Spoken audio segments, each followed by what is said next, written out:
Um, okay, so I'll invite our panelists. You can now take your seats with our participants. We are at the close of day one, and I do thank you all for your patience. It has been a long day. It's a challenge discussing elections, especially when we come out of an elections that I think right across the country we all feel the same way about.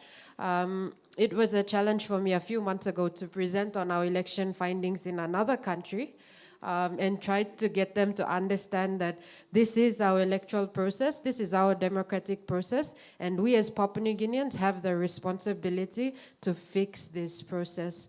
So this is the key message today, in that we've heard about what happened in the elections from different perspectives, from that of the Australian National University with the 362 observers that participated in their observation.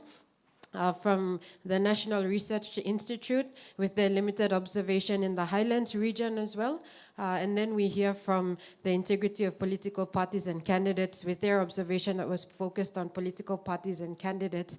Obviously, we heard from TIPNG's observations in the morning. We have the same issues. The electoral roll continues to be an issue. Electoral administration is a challenge for us.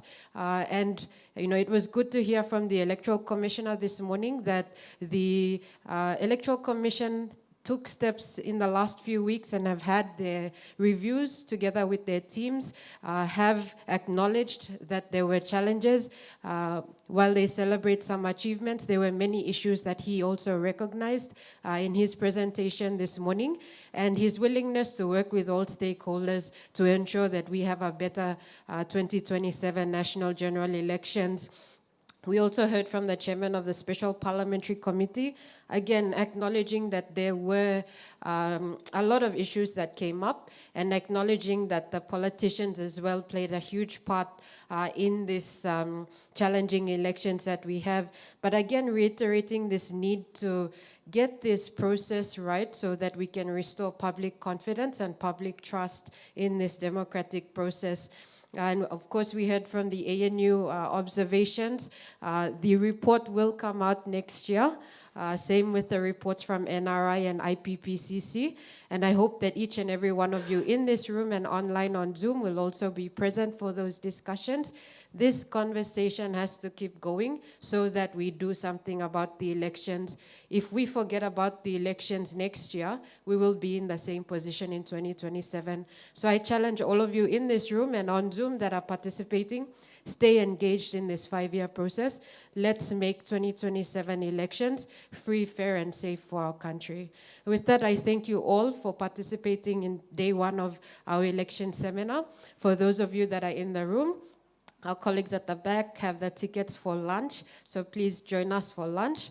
To our participants on Zoom, I thank you all for your comments that have been shared throughout the morning session. We hope that you will have some questions for the two panels that will take place tomorrow. Today was all about discussing the key findings and recommendations. Tomorrow is the real conversation about how do we move forward? How do we move forward with all of these challenges that we've discussed? How do we take this country forward, making sure that we are focused on transparency and integrity initiatives to restore integrity into our electoral system? So with that, thank you once again, and I look forward to seeing you all tomorrow.